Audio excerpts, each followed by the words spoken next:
tercinta Terus Khadijah bagaimana radhiyallahu hubungan anha dengan anak dan saya yang mengatakan sekolah zammiluni pesantren, Pak? zammiluni Ini mau nanya, qala qad khasyitu ala nafsi. Terima kasih, Bapak. Aku Assalamualaikum mengkhawatirkan warahmatullahi diriku akan wabarakatuh. celaka. Bismillah. Assalamualaikum warahmatullahi wabarakatuh. Alhamdulillah hamdan katsiran thayyiban mubarakan fi kama yuhibbu rabbuna wa yarda.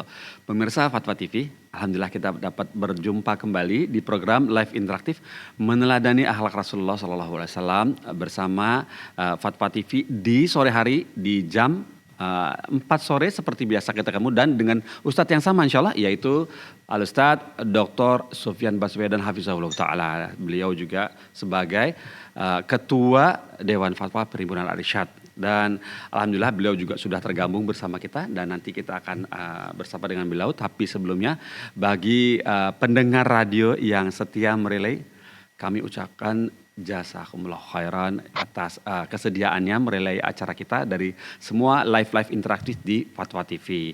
Dan untuk bertanya kepada Ustadz Sofyan bisa dengan nomor telepon yang ada di depan saya, yaitu 021 212 32 333. Kami ulang 021 212 32 333 di Jakarta ya, lain Jakarta. Barakallahu fikum. Dan tidak berpanjang lebar, yuk kita sekarang sapa Ustadznya ya. Assalamualaikum warahmatullahi wabarakatuh Ustadz Sofyan. Apa kabar ya Ustadz? Waalaikumsalam warahmatullahi wabarakatuh. Alhamdulillah sehat Mas Mongki. Alhamdulillah, antum sehat juga. Kami Sehat senang juga. sekali alhamdulillah. Kami bersyukur antum kepada Allah, berterima kasih kepada antum bisa menyediakan waktu di sore hari kita ini yang kita kejar-kejar. Ayo dong Ustadz yuk. Ini banyak nih pertanyaannya. Dikejar-kejar sama kru kita ya di situ ya. Barakallahu fikum Ustadz. Alhamdulillah Ustadz. Semoga Allah memberkahi ilmu yang ada pada antum dan antum diberikan kesehatan untuk melayani jamaah yang di sini yang semakin hari semakin menumpuk Ustadz pertanyaannya. Alhamdulillah. Barakallahu fikum Ustadz. Untuk dia di episode kali ini bolehkah kita diberikan nasihat pembuka Ustadz? Nasihat pembuka. Kalau boleh pilih Ustadz, kami minta nasihat untuk anak muda Ustadz. Anak muda yang sedang menimba ilmu, baik itu ilmu syar'i ataupun tidak syar'i. Yang di usia produktif sekitar umur 22. Kalau kuliah itu Ustadz biasanya umur 22 itu lagi jenuh-jenuhnya Ustadz. Umur 22, 21, 22. Antara mau resign, apa mau kawin dulu, apa mau kerja dulu, apa kawin dulu, apa sarjana juga belum dikantongi. Terus macam-macam di rumah gak cocok sama. Terus sementara ibadahnya tuh gak kendor gitu Ustadz. Agak sensitif, diingetin sholat juga agak sensitif. Mohon nasihatnya Ustadz untuk anak-anak muda kita. Barakallahu fikum. Taib. Bismillahirrahmanirrahim. Alhamdulillah wassalatu wassalamu ala khairi khalqillahi Muhammad ibni Abdullah wa ala alihi wa sahbihi wa man walah amma ba'd. Pemirsa Fatwa TV maupun penyimak radio-radio yang merelay acara ini, barakallahu fikum jami'an. Terkait dengan apa yang disampaikan oleh Mas Pongki tadi ya, bagaimana anak-anak yang sekarang di usia 22-an atau mungkin kurang sedikit atau lebih sedikit yang biasanya adalah mencapai titik jenuh dalam dunia studinya, baik yang dipelajari adalah ilmu syar'i ataupun ilmu non syar'i. Kepada mereka dan juga kepada diri saya sendiri, saya nasihatkan agar sekali lagi menuntut ilmu adalah ibadah yang tentunya itu memerlukan keikhlasan. Yang ini merupakan salah satu dari dua syarat utamanya diterimanya suatu amal ibadah.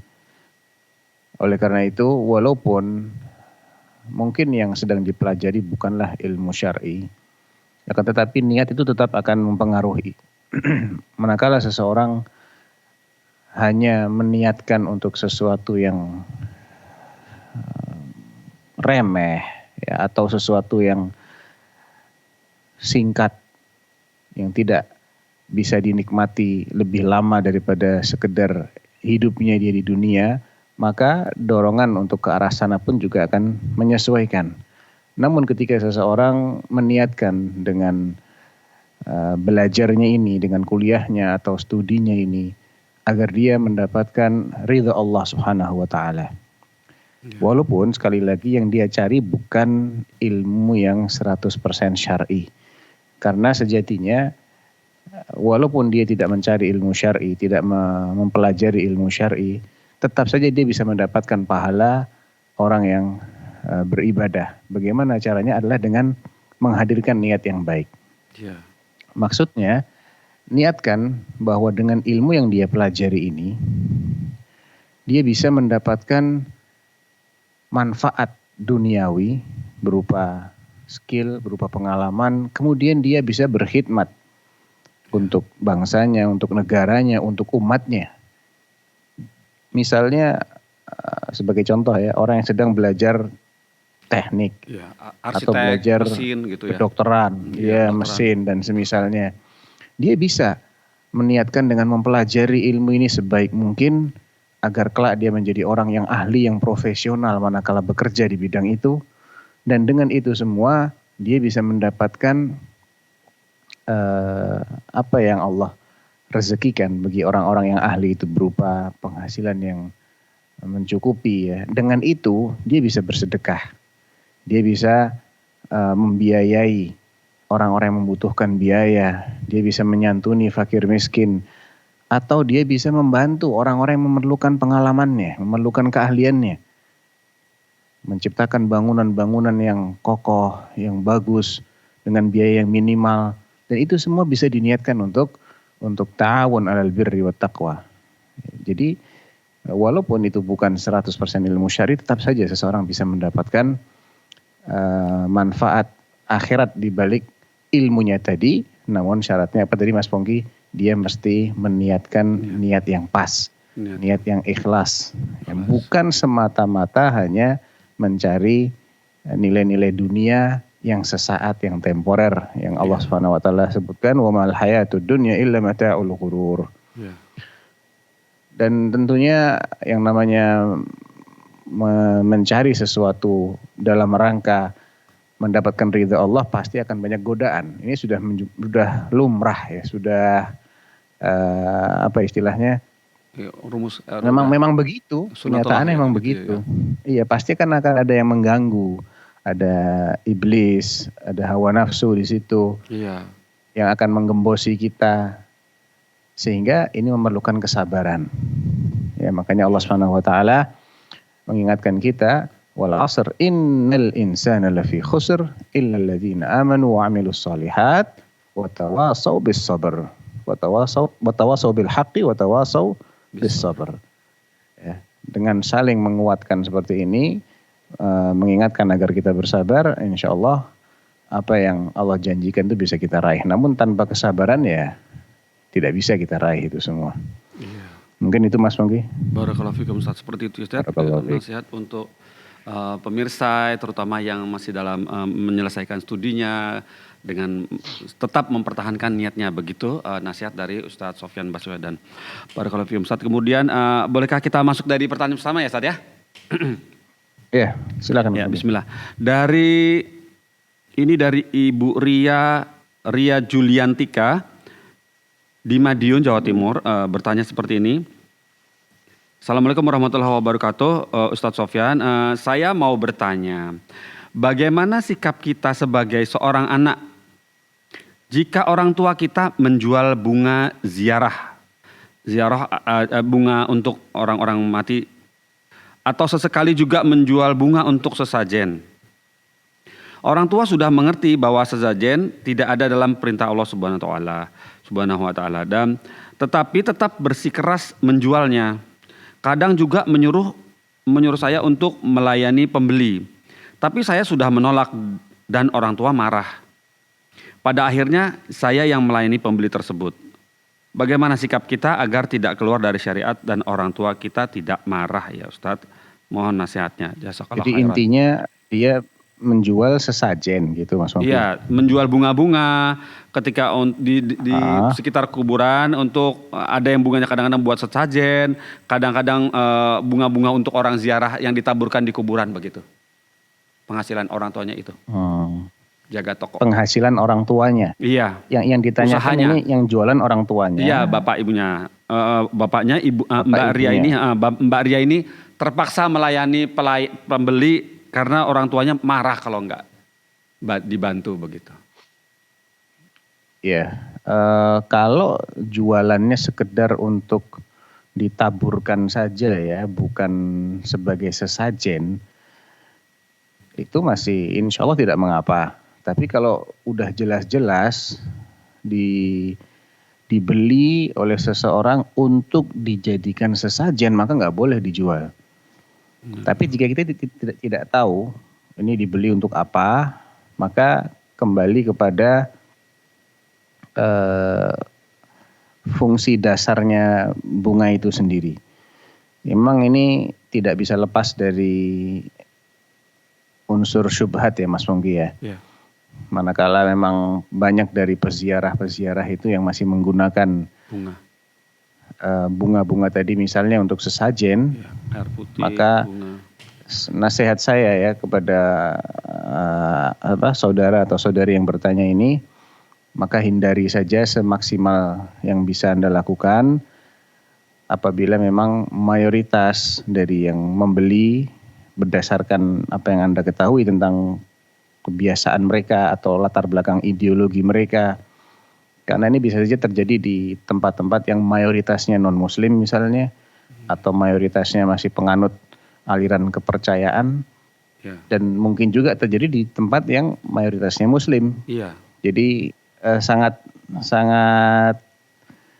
dinamis ya. Pertanyaan ini agak susah mau dikasih fatwa yang baku, itu agak susah karena sangat mengikuti bagaimana suasana masyarakat di situ tempat dia bekerja itu.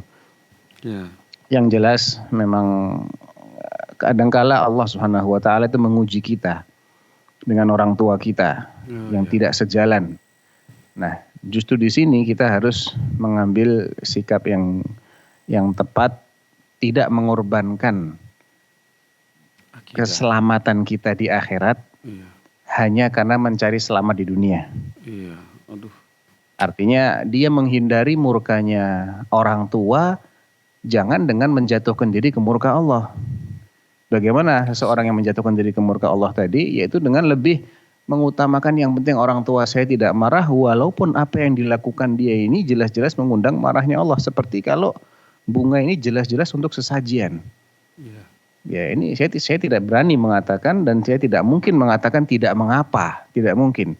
Pasti itu adalah sesuatu yang tetap berkonsekuensi hukum yang haram.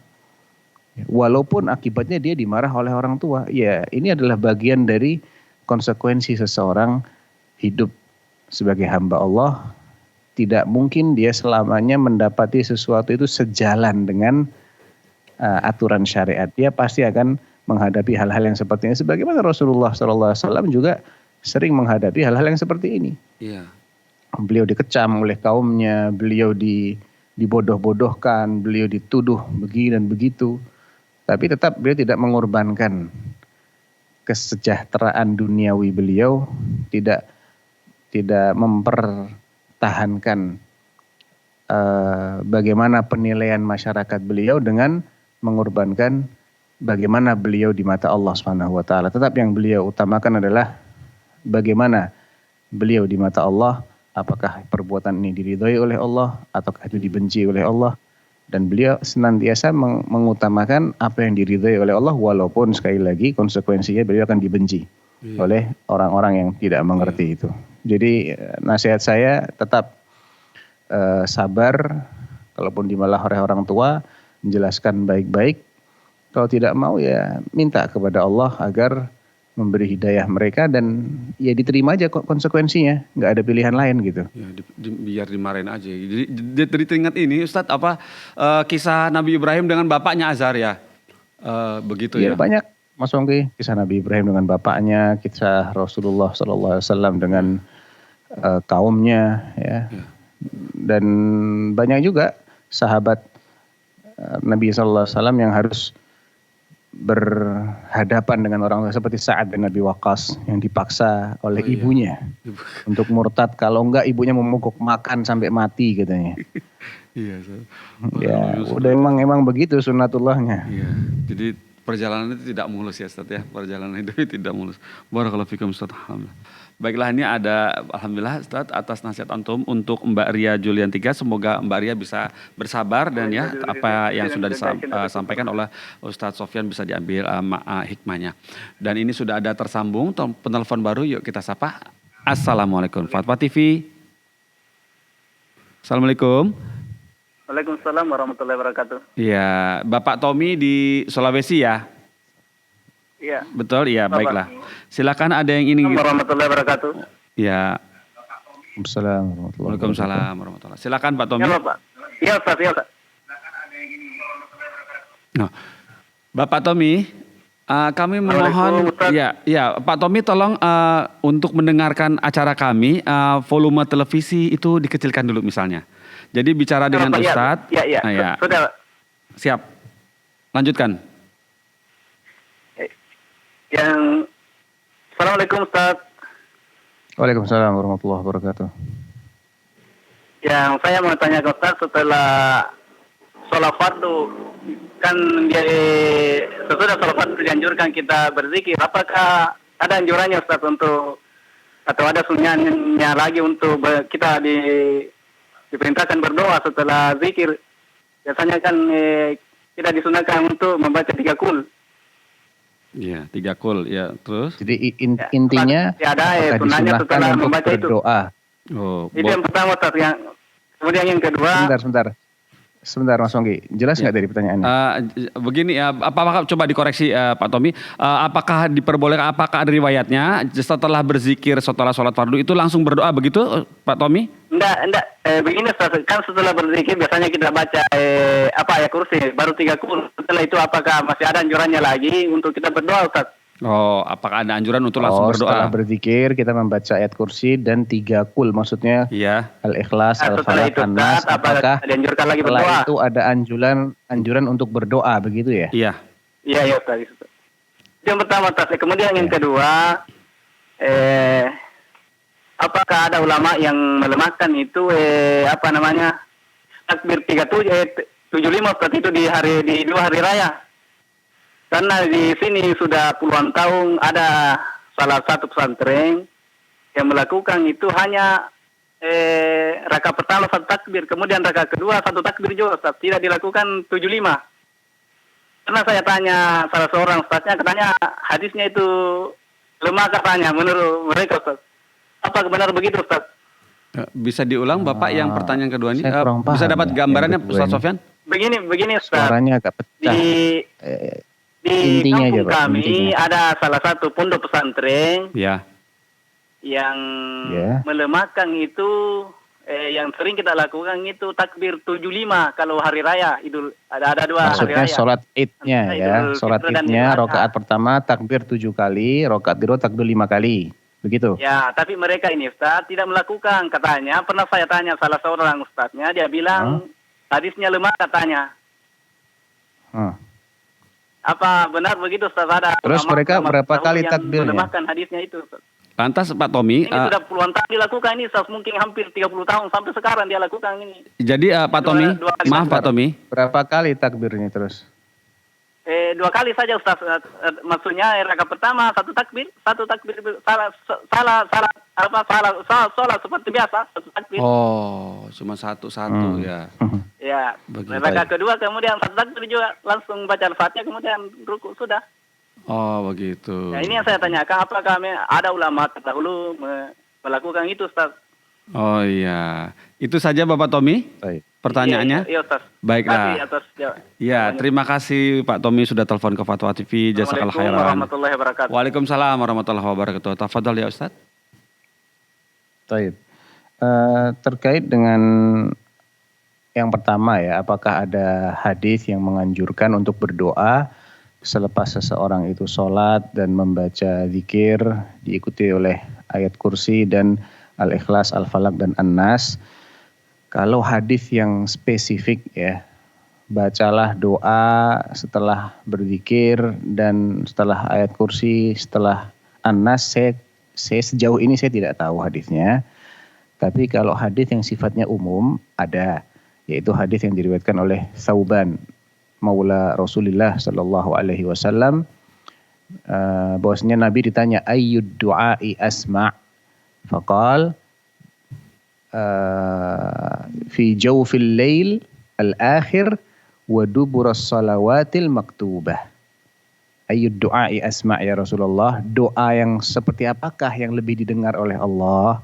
Jawab Rasulullah sallallahu alaihi wasallam adalah doa yang dibaca di paruh atau di setengah malam yang kedua. Jadi gini, malam kita bagi dua, ada setengah yang pertama, ada setengah yang kedua. Iya. Di tengah-tengahnya setengah yang kedua. Iya. Itu. Yang kedua, maksudnya waktu lain di mana doa itu lebih didengar oleh Allah adalah duburas salawatil maktubah. Di belakang salat fardu. Jadi di belakang salat fardu. Redaksi di belakang salat fardu ini ada sebagian ulama yang memahami sebelum sholatnya selesai. Nah. Tapi di bagian akhir sholat. Terus gimana maksudnya? Maksudnya adalah setelah seseorang itu membaca tasyahud akhir, namun sebelum dia salam.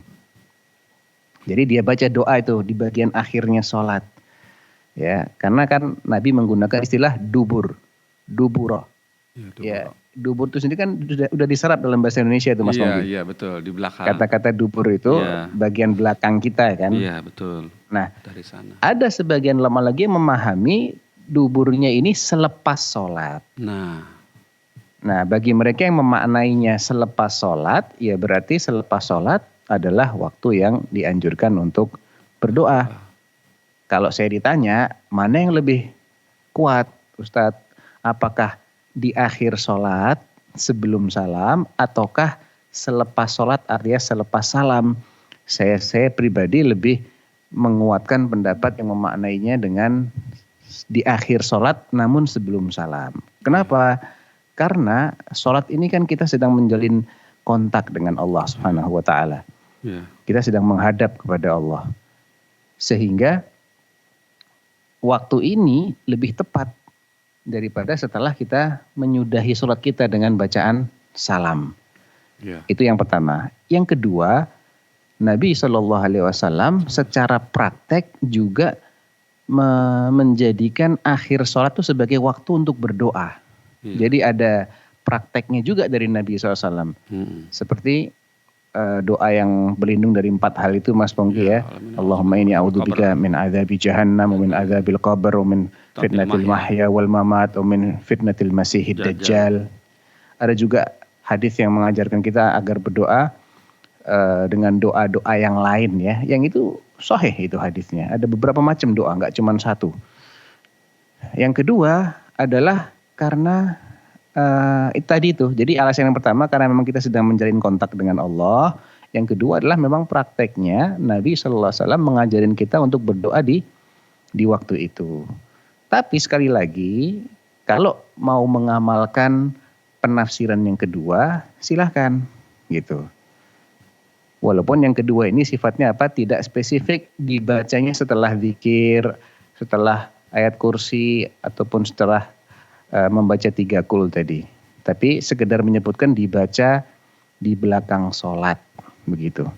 Adapun terkait dengan pertanyaan yang kedua, kalau dikatakan bahwa takbir 7 kali ketika sholatul id, dan 5 di rakaat pertama, kemudian 5 kali di rakaat kedua, itu hadisnya lemah. Saya di sini disebutkan oleh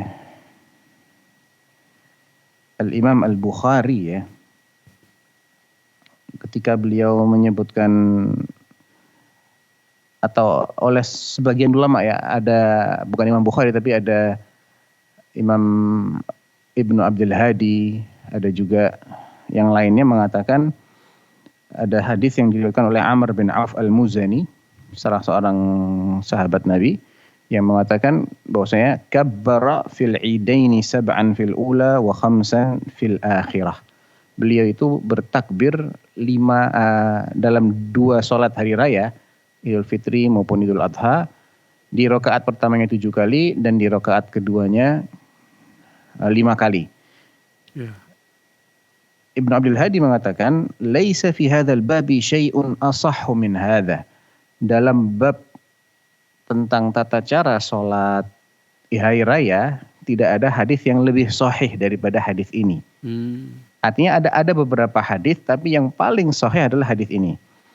Wa bihi aqul, dan aku juga berpendapat sesuai dengan maksud dari hadis ini. Masih ada juga hadis lain seperti hadisnya Aisyah Ummul Mukminin, ada juga hadisnya Abdullah bin Amr ibn al-As ya, dalam Sunan Ibnu Majah, dan ini saling menguatkan sehingga kalau dikatakan hadisnya dhaif, saya tidak sependapat dengan itu. Tapi kalau dia cuma takbir satu kali, yaitu takbir al-ihram ya, takbiratul ihram, dan tidak mengulang takbirnya, maka tidak mengapa, sholatnya itu tetap sah. Karena mengulang takbir yang kedua, ketiga, keempat, sampai yang ketujuh di rakaat pertama, itu sifatnya sunnah, Mas Pongki. Ya, bukan rukunnya sholat. Rukunnya sholat adalah takbiratul ihram. Ya, takbiratul ihram adalah rukun sholat. Dan tidak ada sholat kalau tidak ada takbiratul ihram. Iya. Jadi kalau dikatakan sholatnya sah, insya Allah masih sah sholatnya. Cuman dia meninggalkan sunnahnya Rasulullah Sallallahu Alaihi Wasallam. Wallahu a'lam. Barakallahu fikum, seperti itu ya. Jadi alhamdulillah sholatnya masih sah, cuma dia meninggalkan sunnahnya Rasulullah SAW. Barakallahu fikum. Dari Bapak Tony di Sulawesi tadi, sudah bisa paham ya Pak ya. Jazakallah khairan atas pertanyaannya, jadi pencerahan buat kita semua. Dan cukuplah Mas Pongki, cukuplah bagi kita di sini praktek yang sudah dari generasi ke generasi yang tersebar di berbagai penjuru dunia. Prakteknya kan seperti itu. Iya.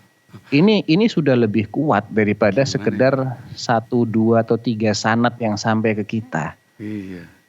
Turun temurun gitu lagi. Loh. Karena fungsinya sanad itu kan untuk memastikan apakah tata cara ini diajarkan oleh Nabi ataukah tidak. Iya.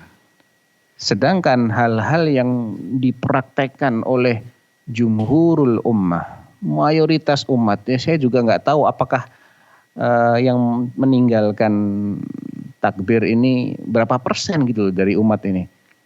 Iya. Kami di Timur Tengah melihat orang pelaksanaannya juga seperti itu. Di Indonesia juga mayoritasnya seperti itu. Iya. Di belahan bumi yang lain juga seperti itu. Ini sudah cukup kuat, bahkan lebih kuat untuk meyakini bahwasanya praktek ini memang diajarkan dari generasi ke generasi.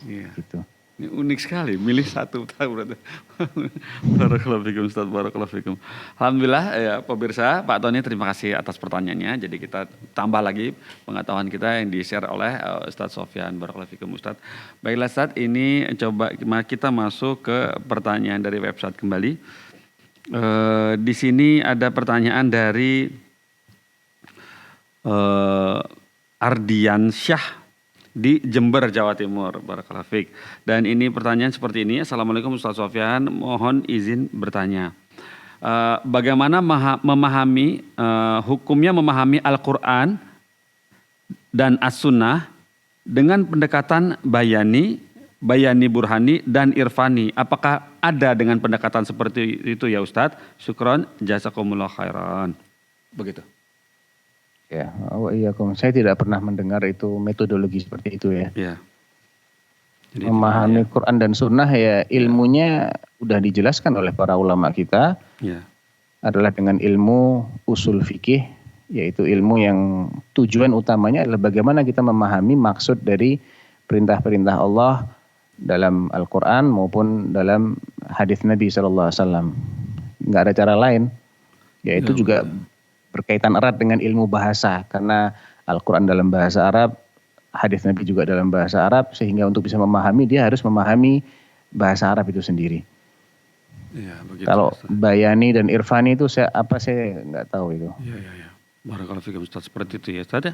Baiklah Bapak Ardiansyah, semoga bisa paham ya bahwa kita belum pernah Ustaz mendengar metode memahami Al-Quran dengan cara seperti itu. Barakallahu fikum. Dan kemudian pertanyaan berikutnya dari Dendi Sadewu di Depok, Jawa Barat. Bismillah. Assalamualaikum Ustaz Sofyan, semoga Ustaz diberi kesehatan dan pahala yang berlimpah. Ustaz izin bertanya, apakah sah sholat saya memakai sejadah yang empuk dan tebal yang terbuat dari spons atau semacamnya yang beredar di pasaran, saya memakainya agar jidat saya tidak menghitam, Ustadz. Itu tujuannya. Tidak apa jidatnya? Tidak menghitam. Jidatnya tidak menghitam, menghitam. agar tidak menghitam. Ya. Nah, apakah dengan alasan ini diperbolehkan? Jazakallahu khairan. Iya. Sejauh yang saya ketahui itu tidak dilarang ya. Asalkan ketika dia sujud, dia masih sujud dengan 7 anggota sujud yang diperintahkan, yaitu dahi, kedua telapak tangan, ya, 1 dahi, dan hidung juga ikut dengan dahinya, jadi ditempelkan dahinya, hidungnya, ini dianggap satu kesatuan. Kemudian kedua telapak tangan juga nempel di alas, kemudian kedua lutut dan ujung-ujung kedua jari kaki. Ya maksudnya ya mungkin tidak mungkin semuanya bisa nempel ya, tapi paling tidak ada sebagian dari jari kaki itu yang ujungnya nempel ke tempat sujud. Ya. Selagi sujudnya masih seperti itu, maka insya Allah tidak mengapa. Dan alasan yang disebutkan tadi agar dahi tidak menghitam itu juga sebetulnya bukanlah alasan yang syar'i juga ya. Oh. Karena hitamnya dahi seseorang kalau memang dalam rangka melaksanakan perintah Allah, maka itu bukanlah sesuatu yang tercela. Yeah. Yang tercela itu kalau seseorang menghitamkan dahinya untuk pamer, biar dikira ini orang banyak sujud misalnya. Nah itu yang tercela. Tapi kalau memang dahinya hitam secara alami, dia lama sujud, otomatis kan aliran darah itu mungkin tidak selancar kalau yang sujudnya cuma sebentar, sehingga ada bagian kulit yang mungkin lebih tebal daripada yang lain, itu alami, tidak ada masalah di situ. Iya. Barakallahu fikum, seperti itu ya Ustaz ya. Alhamdulillah. Ya, berikutnya ini pertanyaan dari Bapak Kemas Muhammad Anasrul di Bekasi, Jawa Barat, bertanya seperti ini. Assalamualaikum Ustaz Sofyan, bagaimana saya mensikapi sebagai suami jika istri saya tidak suka dengan penampilan saya yang ingin memanjangkan jenggot. Sampai saat ini saya selalu mengalah untuk mencukur jenggot. Setiap saya jelaskan tentang hukumnya, istri menganggap saya salah dalam berilmu, begitu. Mohon nasihatnya ya Ustaz, jazakallahu khairan. Itu istrinya yang salah.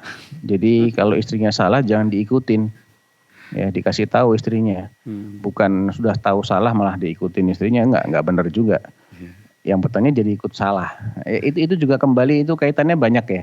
Seperti pertanyaan yang awal tadi tentang disuruh menjual bunga untuk sesajen, kalau enggak nurut orang tuanya marah. Ya hidup itu kan pilihan, akhi, ukhti, hidup itu pilihan. Anda mau ikut Allah, pasti ada aja yang enggak senang. Pasti. Karena manusia ini enggak semuanya baik. Ya. Huwallazi khalaqakum faminkum kafirun wa minkum mu'min. Dialah Allah yang menciptakan kalian, maka ada di antara kalian yang kafir, ada di antara kalian yang mukmin. Ya, fariqun fil jannati wa fariqun fis sa'ir. Ujung-ujungnya nanti ada yang masuk jannah, ada yang masuk neraka. Nah, kalau kita udah tahu nih manusia ini enggak semuanya senang dengan orang soleh. Enggak semuanya beriman kepada Allah. Ada yang jelas-jelas ingkar kepada Allah. Ada yang ahli maksiat. Macam-macam lah tingkatannya itu ya. Grade-nya juga macam-macam. Dan kita juga sudah dijelaskan sama Allah apa hukum perbuatan ini. Bahkan dia sudah tahu. Yang saya pahami penanya sudah tahu nih hukumnya. Ya, dia sudah tahu hukumnya. Cuman senang. Ya jangan diikutin. Udah gitu aja, nggak ada cara lain, mau gimana lagi? Kita kan nggak bisa menguasai hati orang, gitu loh. Itu dia, nggak bisa menguasai hati orang. Fadzakir innama anta mudzakir, lasta alaihim bimusaitir. Berilah peringatan, wahai Rasulullah, engkau sejatinya hanyalah pemberi peringatan. Engkau tidak berkuasa atas mereka. Nabi aja nggak bisa mengharuskan orang-orang itu untuk nurut kepada beliau, untuk mempercayai beliau. Ada yang mau nurut dengan peringatan beliau, ada yang tidak mau nurut. Tetap aja dia membangkang, tetap aja dia memusuhi. Ya sudah, abaikan saja orang-orang yang mencibir itu. Kan itu sifatnya orang beriman. Di surah Al-Maidah ayat 54 Allah mengatakan, Ya ayyuhalladzina amanu may yartadda minkum an dinihi fasawfa ya'tillahu biqaumin yuhibbuhum wa yuhibbunah adzillatin 'alal mu'minin a'izzatin 'alal kafirin yujahiduna fi sabilillah wa la yakhafuna laumata la'im. Nah, sifat orang-orang yang dipuji oleh Allah itu adalah lemah lembut kepada sesama orang beriman, tapi dia nggak minderan, dia nggak merendah, merasa hina di depan orang-orang yang ingkar kepada Allah. Yujahiduna fi sabilillah, dia terus berjihad, berjuang di jalan Allah dan tidak takut dengan celaan orang yang, karena pasti ada orang yang mencela. Udah jadi orang baik, paling baik di dunia pun masih dicela, Mas Pongki. Siapa sih yang lebih baik daripada Rasulullah? Betul. Tetap aja ada yang memfitnah beliau, menuduh beliau, memusuhi beliau, bahkan berniat untuk menghabisi beliau. Ya itu sudah sunnatullah, jadi hidup itu pilihan. Ya. Nah, Barakallahu, hidup itu pilihan. Setinggi apapun tetap aja dicela ya Ustaz ya. Rendah juga dicela, tinggi dicela ya Ustaz ya. Barakallahu fikum, seperti itu. Nah, kemudian ini pertanyaan dari Ibu Tita Wahyuni di Jambi, Kabupaten Merangin, Indonesia. Bertanya seperti ini, Assalamualaikum warahmatullahi wabarakatuh Ustaz Sofyan. Izin bertanya, apa hukumnya bagi suami yang gak mau memiliki keturunan lagi? Alasannya karena sudah memiliki 2 anak dari almarhum istri. Sedangkan anak ya kepengen punya keturunan sendiri. Bukankah itu sudah menzolimi istri? Dan apa fungsinya menikah kalau begitu seperti ini? iya. Lantas apa hanya untuk memenuhi syahwat semata? Mohon nasihatnya ya Ustadz. Jazakallah khairan. Iya, barakallahu fiik. Memang masalah berketurunan itu adalah hak 2 pihak ini ya. Bukan hak salah satunya saja. Suami berhak memiliki keturunan dan istrinya juga berhak memiliki keturunan. Jadi tidak boleh salah satunya ini tidak memberikan hak yang lainnya. Kalaulah dia sudah memiliki keturunan dari istri yang lain, istri sebelumnya, tidak berarti dia kemudian boleh menghalangi istrinya dia untuk mendapatkan keturunan secara syar'i. Ini masuk dalam perbuatan yang zalim karena dia menghalangi hak istrinya untuk mendapatkan keturunan. Sedangkan mendapatkan keturunan itu adalah tujuan syar'i di balik pernikahan. Salah satu tujuan syar'i di balik pernikahan. Karena ada banyak tujuan pernikahan, di antaranya adalah mendapatkan ketenangan, melampiaskan syahwat secara halal, dan juga memiliki keturunan. Karena Nabi SAW menyuruh umatnya untuk menikah dengan wanita-wanita yang penyayang dan penyubur. Ya, tazawwajul wadudal walud fa inni mukatsirun bikum al-umam, wa fi riwayah fa inni mukatsirun bikumul anbiya yaumal qiyamah. Nikahilah wanita-wanita yang besar rasa cintanya dan dia itu subur rahimnya, karena aku akan membanggakan banyaknya jumlah kalian di hadapan umat yang lain atau di hadapan para nabi. Jadi memiliki keturunan adalah tujuan syar'i di balik pernikahan. Tidak boleh seseorang hanya mementingkan dirinya dan mengorbankan haknya orang lain, itu tidak diperbolehkan. Yang mengatakan dia sudah cukup, sebetulnya itu karena kedangkalan ilmunya saja ya. Kalau Nabi nyuruh kita banyak berketurunan, berarti sedikit itu tidak cukup. Iya. Kalau seandainya sedikit itu cukup, Nabi nggak akan nyuruh kita untuk banyak berketurunan. Yang pertama, yang kedua, dengan memiliki banyak keturunan, maka kita ini memiliki banyak peluang untuk mendapatkan pahala setelah kita mati nanti. Nah, itu dia. Betul. Karena Allah SWT mengatakan wa allaysa lil insani illa ma sa'a. Seseorang tidaklah mendapatkan kecuali hasil jerih payahnya, hasil usahanya. Dan Nabi SAW mengatakan al-walad min sa'yil walidain. Anak adalah bagian dari jerih payah orang tua. Sehingga ketika anaknya ini kemudian mengamalkan amal soleh, maka orang tuanya juga mendapatkan, karena dia yang menyebabkan anak ini lahir ke dunia. Nggak mungkin anak lahir tanpa orang tua kan? Iya betul. Ya, kecuali Adam alaihissalam saja yang lahir tanpa orang tua. Dan manusia di dunia ini ada 4 macam. Ada yang tanpa bapak ibu, yaitu cuma 1 Adam. Ada yang punya bapak aja nggak punya ibu, yaitu Hawa. Ada yang punya ibu saja nggak punya bapak, yaitu Isa alaihi salatu wassalam, dan selain itu semuanya punya orang tua. Iya ya. Hawa Jadi tidak punya bapak. itu adalah peluang sebetulnya orang tua ini bisa mendapatkan kebaikan setelah dia meninggal. Apalagi kalau anak ini jadi orang-orang soleh, mendoakan. Maka ini jelas banget ya. Nabi mengatakan, "Idza mata ibnu Adam inqata'a 'amaluhu illa min thalath." Apabila manusia meninggal, amalnya putus kecuali satu di antara tiga, dan salah satunya adalah awaladin salihin yad'ulah, atau anak soleh yang mendoakan kebaikan untuk orang tuanya. Nah, Ya, Masya Allah, barakallahu fikum Ustaz, seperti itu ya. Dan ini ada penelpon masuk, coba kita sapa. Kami masih memiliki 8 menit, semoga cukup waktunya. Assalamualaikum, Fatwa TV. Halo, Assalamualaikum Fatwa TV. Iya, Ibu Yanti di Sumatera Barat ya. Iya Pak. Silakan Ibu Yanti. Ya, Assalamualaikum Ustadz. Assalamualaikum warahmatullahi wabarakatuh. Silakan Bu. Mau nanya ini Ustadz. Ketika memasuki rumah atau kamar dalam keadaan kosong, apakah kita disyariatkan membaca Assalamualaikum wa ala ibadillahis sholihin? Terus pertanyaan yang kedua, apakah ada sunnahnya makan kurma dalam bilangan ganjil Ustadz? Cukup Ustadz. Ya, Itu saja. Jadi memasuki Iya, rumah atau kamar dalam keadaan kosong. Iya. Apakah disunahkan untuk mengucapkan assalamu apa tadi? Assalamualaikum Wa warahmatullahi wabarakatuh. ala ibadillahis sholihin. Iya, saya tidak tahu Bu anjuran itu. Adapun tentang kurma dalam bilangan ganjil disunahkan, tapi sejauh yang saya ketahui itu ketika seseorang dalam sholat Idul Fitr, ya sholat Idul Fitri, itu memang disebutkan bahwa Nabi sengaja makan kurma dulu sebelum pelaksanaan sholat Idul Fitri, dan beliau memakannya dalam bilangan ganjil. Adapun di luar itu bisa itu disunahkan karena hadis yang secara umum mengatakan innallaha witrun yuhibbul witra. Allah itu satu, dan satu itu adalah bilangan ganjil, dan Allah menyukai sesuatu yang sifatnya ganjil, bukan genap ya.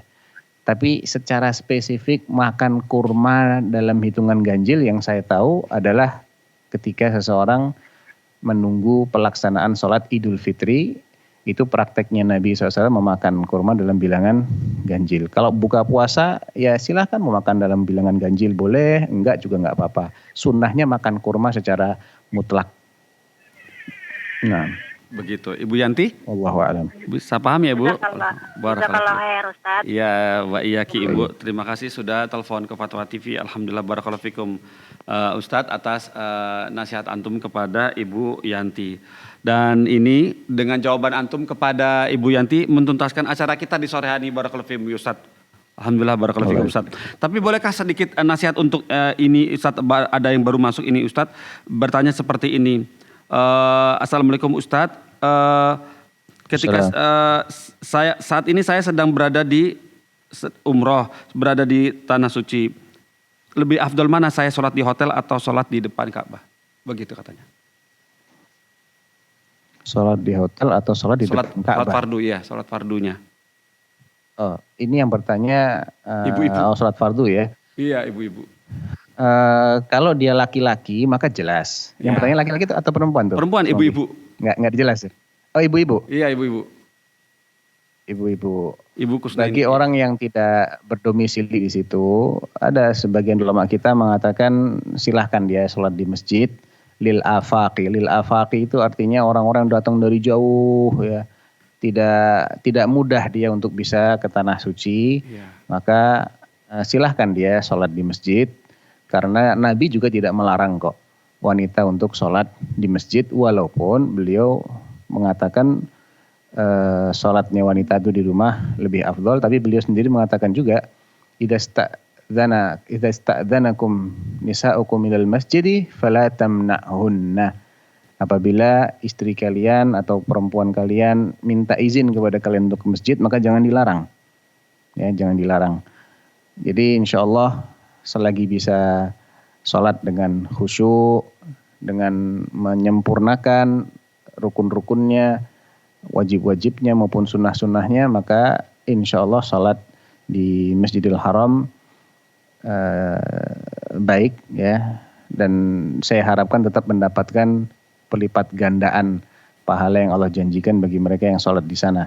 Karena makin banyak jamaahnya itu makin afdol. Tentunya kalau dia sholat di Masjidil Haram, jamaahnya pasti paling banyak dibandingkan dengan sholat di hotel. Ya, namun apabila ada alasan tertentu, misalnya padat sekali suasananya, kemudian dia khawatir apabila nanti berdesak-desakan, mungkin terjadi sesuatu yang tidak diinginkan, maka dalam kondisi-kondisi seperti ini boleh jadi sholatnya dia di hotel itu lebih dianjurkan. Wallahu ta'ala alam. Barakallahu fikum. Alhamdulillah, seperti itu tadi jawaban antum kepada Ibu Kusnaini datang dari Jawa Barat. Barakallahu fikum Ustaz. Alhamdulillah Ustaz. Alhamdulillah dengan jawaban antum kepada Ibu Kusnaini mentuntaskan acara kita di sore ini. Alhamdulillah. Barakallahu fikum Ustaz atas waktunya yang sudah diberikan kepada kita semua di sini. Barakallahu fikum. Bolehkah acara ini kita tutup Ustaz? Nah, silakan. Pemirsa Fatwa TV, alhamdulillah tuntas sudah. Cukup banyak tadi Ustadz Sofyan menjawab pertanyaan, dan semoga pertanyaan tersebut dapat kita ambil ya hikmahnya, pelajarannya dan ilmunya supaya kita bisa terapkan di kehidupan sehari-hari. Barakallahu fikum. Dan acara ini semoga Allah temukan kita kembali bersama di waktu yang sama, jamnya sama, ustadz yang sama. Dan acara ini kita tutup dengan kafaratul majelis. Subhanakallahumma wa bihamdika asyhadu an la ilaha illa anta astaghfiruka wa atubu ilaika. Wassalamualaikum warahmatullahi wabarakatuh. Barakallahu fikum Ustaz, jazakallahu khair. Terus bagaimana hubungan dengan anak saya yang sekolah di pesantren, Pak? Mau nanya. Qala qad khasyitu ala nafsi. Terima kasih Bapak. Aku mengkhawatirkan diriku akan